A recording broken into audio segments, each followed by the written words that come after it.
बिस्मिल्लाहिर्रहमानिर्रहीम। अस्सलाम वालेकुम डियर स्टूडेंट्स। उम्मीद है बेटे आप सब खैरियत से होंगे और अपना और अपने घर वालों का ख्याल भी रख रहे होंगे और साथ साथ अपनी एजुकेशन को भी डे बाय डे जो है वो ऑनलाइन लेक्चर्स के ज़रिए इम्प्रूव कर रहे होंगे। तो जैसा कि आपको पता है बेटे, हमने ऑर्गेनिक केमिस्ट्री का चैप्टर नंबर 7 जो है वो स्टार्ट किया हुआ है और हम उसी को लेकर चल रहे हैं। आज हम इसके अगले टॉपिक की तरफ बढ़ते हैं। कल के टॉपिक के हवाले से कल हमने जो डिस्कशन की थी दैट वाज हाइब्रिडाइजेशन और उसकी टाइप्स को हमने डिस्कस किया और आज हम इसके अगले टॉपिक की तरफ मूव करते हैं जो कि एक बहुत इंपॉर्टेंट किस्म का टॉपिक है और इस टॉपिक का नाम है आइसोमेरिज्म। ये लफ्ज़ जो है वो आप पहले भी इससे फैमिलियर हैं। जब हमने चैप्टर नंबर 7 स्टार्ट किया था तो वहाँ पर ये वर्ड हमने जो है वो डिस्कस किया था कि isomerism is a important property of organic compounds. तो आज उसी को हमने डिस्कस करना है, इन डिटेल डिस्कस करना है कि आइसोमेरिज्म है क्या, इसकी कितनी टाइप्स हैं। तो ये आज का इंफॉर्मेटिव लेक्चर जो है वो सिर्फ और सिर्फ आइसोमेरिज्म के एरिया को कवर करेगा। तो सबसे पहले आइसोमेरिज्म की डेफिनेशन की तरफ हम बढ़ते हैं। तो हम ये कहते हैं कि ऐसे दो कंपाउंड्स जिनका मॉलिक्यूलर फार्मूला जो है वो सेम हो लेकिन उनका स्ट्रक्चरल फार्मूला जो है वो डिफरेंट हो, वो हमारे पास आइसोमर्स कहलाते हैं और ये फिनोमिना जो है वो आइसोमेरिज्म कहलाता है।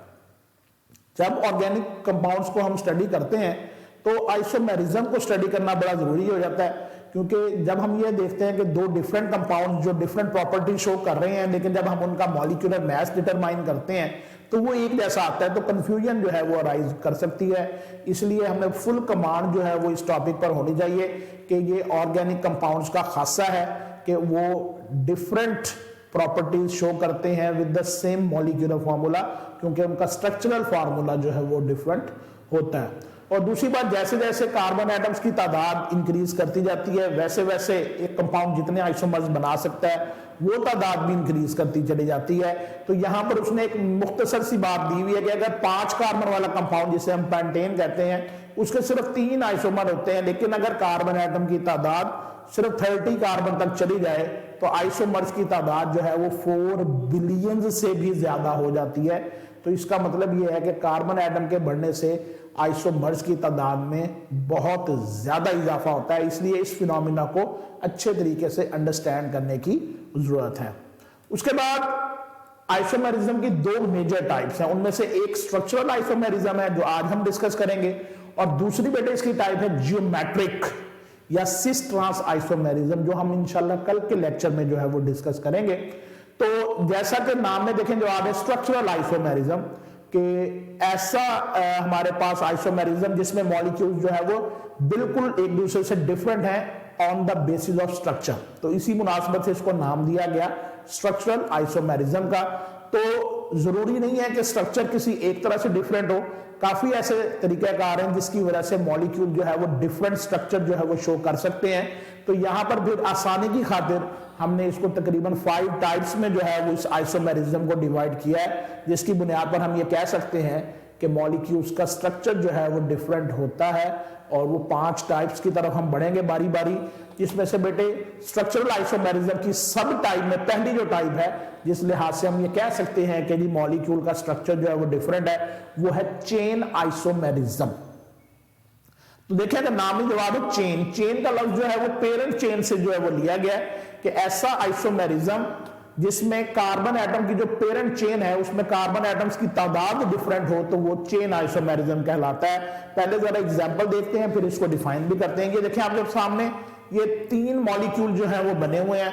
ये पहला 5 कार्बन पर मुश्तमिल एन पेंटेन है, दूसरा भी 5 कार्बन पर मुश्तमिल आइसोपेंटेन है और तीसरा जो है वो 5 कार्बन पर मुश्तमिल नियोपेंटेन है। तो ये तीनों ही पेंटेन है, लेकिन फर्क क्या है? अब देखिए इसमें सारे जो पेरेंट चेन है उसमें 5 carbon atom in series attach, यानी पेरेंट चेन 5 कार्बन पर मुश्तमिल है, इसमें ये पेरेंट चेन 4 कार्बन पर मुश्तमिल है और उसमें पेरेंट चेन जो है वो 3 कार्बन पर मुश्तमिल है, जबकि बाकी कार्बन जो है वो सब्स्टिट्यूएंट्स की सूरत में मौजूद है। तो ये आइसोमेरिज्म जिसमें पेरेंट चेन में कार्बन एटम्स की तादाद डिफरेंट हो तो वो चेन आइसोमेरिज्म कहलाता है। तो इसकी डेफिनेशन देखें, कहते हैं this type of isomerism arises due to the difference in the nature of carbon chain। तो मसलन उसमें पेंटेन में पेंटेन, आइसोपेंटेन और नियोपेंटेन जो है वो इसकी एग्जाम्पल के तौर पर मौजूद है। उसके बाद बेटे दूसरी जो टाइप है स्ट्रक्चरल आइसोमेरिज्म की, वो है पोजीशन आइसोमेरिज्म। तो इसमें अगर आप पहले एग्जांपल देख लें, फिर डेफिनेशन बनाना जो है वो आसान हो जाता है। 1 क्लोरोप्रोपेन है और 2 क्लोरोप्रोपेन है, तो इसमें सिर्फ फर्क यह है कि इस कंपाउंड में कार्बन नंबर 1 पर क्लोरीन लगा हुआ है और इसमें कार्बन नंबर 2 पर क्लोरीन मौजूद है। जस्ट जो अटैच्ड फंक्शनल ग्रुप है वो डिफरेंट कार्बन के साथ जस्ट अटैच है और कोई दोनों में फर्क नहीं है। तो ये आइसोमेरिज्म जिसमें पोजीशन डिफरेंट है, पोजीशन आइसोमेरिज्म कहलाता है। तो this type of isomerism arises due to the difference in the position of same functional group on the carbon chain, कि पोजीशन जो है वो कार्बन चेन की डिफरेंट होगी।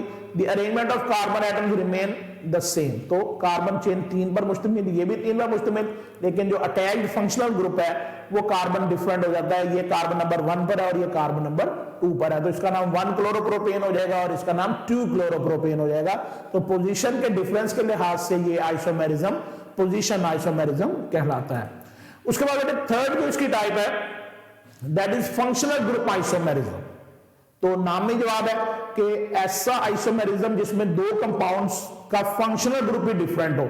मसलन ये आपके सामने ये दो कंपाउंड लिखे हुए हैं, ये डायमिथाइल ईथर है, इसका भी मॉलिक्यूलर फार्मूला सेम है, इथाइल अल्कोहल का भी मॉलिक्यूलर फार्मूला सेम है। तो जैसा कि आप देख रहे हैं इसमें ऑक्सीजन जो है वो एज ए फंक्शनल ग्रुप है और इसमें hydroxyl group as a functional group मौजूद है। तो ये इंटायरली दो डिफरेंट कंपाउंड है लेकिन इनका मॉलिक्यूलर फार्मूला सेम है। तो ऐसा आइसोमेरिज्म जिसमें जो फंक्शनल ग्रुप ही इंटायरली डिफरेंट हो और प्रॉपर्टीज भी मुकम्मल तौर पर कंपाउंड डिफरेंट शो करें तो वो फंक्शनल ग्रुप आइसोमेरिज्म कहलाता है। तो ये डेफिनेशन पढ़ भी लेते हैं, the compounds having the same molecular formula but different functional groups are said to be functional group isomers and this phenomena is known as functional group isomerism. तो ये इसकी बड़ी सिंपल सी एग्जांपल है, डायमिथाइल ईथर और ethyl alcohol. उसके बाद मेरे फोर्थ टाइप जो है आइसोमेरिज्म की वो है मेटामेरिज्म।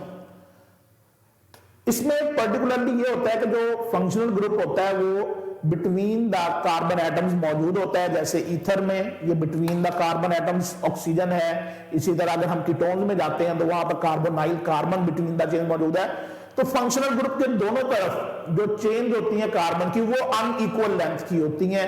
तो इसकी बुनियाद पर डिवेलप होने वाला जो आइसोमेरिज्म है वो कहलाता है मेटामेरिज्म। जैसे ये देखिए ये दोनों कंपाउंड हैं ईथर ही, लेकिन इसमें 2 कार्बन एक तरफ है 2 कार्बन एक तरफ है, टोटल 4 कार्बन एटम्स पर मुश्तमिल ईथर है इस कार्बन ईथर में भी 4 कार्बन एटम, तो लेकिन एक तरफ है 3 एक तरफ है। तो यानी फंक्शनल ग्रुप की दोनों तरफ जो कार्बन एटम की चेन्स हैं उनकी लेंथ डिफरेंट होती है। तो इस तरह से अराइज होने वाला आइसोमेरिज्म जो है वो मेटामेरिज्म कहलाता है। तो this type of isomerism arises due to unequal distribution of carbon atoms on either side of the functional group, यानी फंक्शन ग्रुप दरमियान में होगा और उसके दोनों तरफ कार्बन एटम्स की जो चेन होंगी वो डिफरेंट होंगी। Such compounds belong to the same homologous series. Homologous को भी हम पहले डिफाइन कर चुके हैं और इसकी एग्जांपल है डाइइथाइल ईथर और मिथाइल एन प्रोपाइल ईथर। तो चेन फंक्शन ग्रुप के दोनों तरफ अगर अनइक्वल लेंथ की हो, फंक्शनल ग्रुप सेम हो तो वो मेटामेरिज्म कहलाता है। उसके बाद बेटे फिफ्थ और इसकी लास्ट टाइप जो है वो है टॉटोमेरिज्म। टॉटोमेरिज्म में सिर्फ ये होता है कि विद इन द मॉलिक्यूल जो है वो एक प्रोटॉन जो है वो शिफ्ट होता है। देखें ये आपके सामने जो है वो एक अमाइनो एसिड बना हुआ है, इसके कार्बोक्सिलिक ग्रुप से एक हाइड्रोजन जो है वो with in the molecule amino group पर ट्रांसफर होकर ये आयन बना देता है। जहां से प्रोटॉन जाएगा वहां पर नेगेटिव चार्ज और जहां पर प्रोटॉन आया वहां पर पॉजिटिव चार्ज आ जाएगा। तो पॉजिटिव चार्ज और नेगेटिव चार्ज एक ही मॉलिक्यूल पर मौजूद है, तो इसको हम फिर ज्विटर आयन का नाम देते हैं। तो इस आइसोमेरिज्म में क्या चीज आइसोमेरिज्म का बाइस हुई कि सिर्फ एक प्रोटॉन शिफ्ट हुआ है मॉलिक्यूल के एक एंड से दूसरे एंड पर, यानी कि छोड़कर नहीं गया उसको, उसी मॉलिक्यूल पर किसी दूसरे एंड पर जो है वो शिफ्ट हो गया है। तो शिफ्टिंग ऑफ प्रोटॉन से जो आइसोमेरिज्म अराइज करता है उसको हम नाम देते हैं टॉटोमेरिज्म। और मेनली जो अमाइनो एसिड्स हैं वो इस टाइप का आइसोमेरिज्म शो करते हैं। और ऐसा आयन जिसपे पॉजिटिव और नेगेटिव एंड एक ही मॉलिक्यूल पर मौजूद हो वो ज्विटर आयन कहलाता है। तो टॉटोमेरिज्म जो है ये अक्सर मॉलिक्यूल ऑर्गेनिक जो है वो टॉटोमेरिज्म शो करते हैं जिसमें shifting of proton with in the molecule होती है और उससे एक नया जो है वो टाइप का मॉलिक्यूल डेवलप हो जाता है जिसे हम टॉटोमर का नाम देते हैं। तो ये बेटे इसकी फिफ्थ और फाइनल टाइप थी और इसकी जो दूसरी मेन टाइप है वो इंशाल्लाह ज्योमेट्रिकल आइसोमेरिज्म है, वो हम कल के लेक्चर में डिस्कस करेंगे। और ये हर टाइप जो है वो एक शॉर्ट क्वेश्चन भी है, और अगर वो इकट्ठे टाइप्स दे देता है स्ट्रक्चरल आइसोमेरिज्म की तो ये एक as a essay type question भी बन सकता है। तो आपने इसको अच्छे तरीके से प्रिपेयर करना है, एटलीस्ट एक एक एग्जाम्पल आप जरूर करेंगे, और इस सवाल को जो कि बहुत अहम है अच्छे तरीके से आप याद करेंगे। अपना बहुत सारा ख्याल रखें, घरों में रहें, सेफ रहें, लेकिन साथ साथ बेटे अपनी एजुकेशन भी डे टू डे जो है वो इम्प्रूव करते रहें। अल्लाह आपका हामी नासिर हो। वस्सलाम, अल्लाह हाफिज़।